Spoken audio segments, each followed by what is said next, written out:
at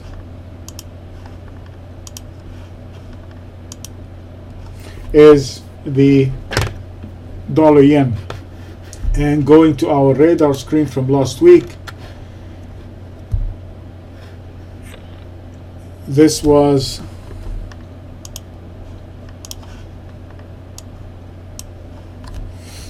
as you recall, we were talking about the 82.33. We have traded around the 82.33 several times last week.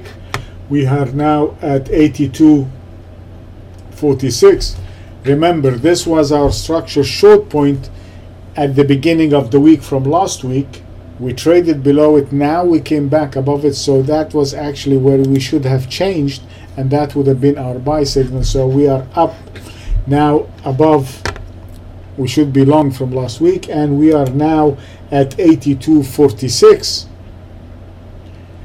You recall from last week the discussion about the 82.33. So right now, just to visualize and see what we have,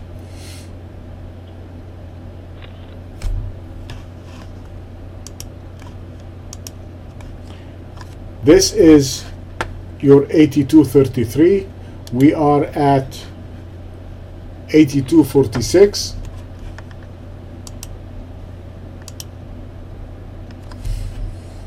You can see all the action that happened all of last week, so there is no reason for us to change that bias or to change the structure point or the significant point.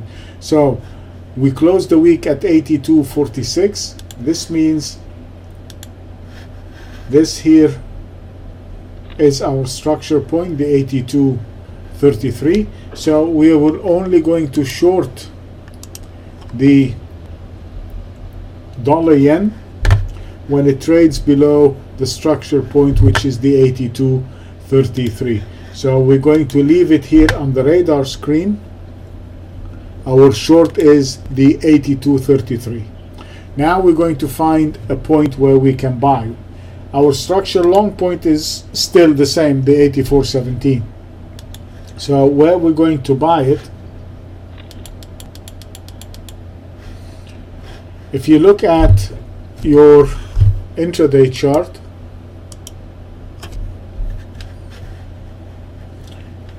as I said, we closed the 82.46. The previous daily high is the 82.61, and that was the plan from last week, the 82.61. So there is no reason for us to change anything in the dollar yen from last week.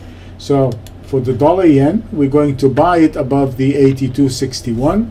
If we do, we have a structural long point, which is the 84.17, and we will place our stop in the same way, which is also based on the intraday, which is the 82.40 on the long stop. On the short side, we're going to go short below the 82.33, which is going to be our structural short point and our short stop. Okay, that is the euro yen. So let me save that.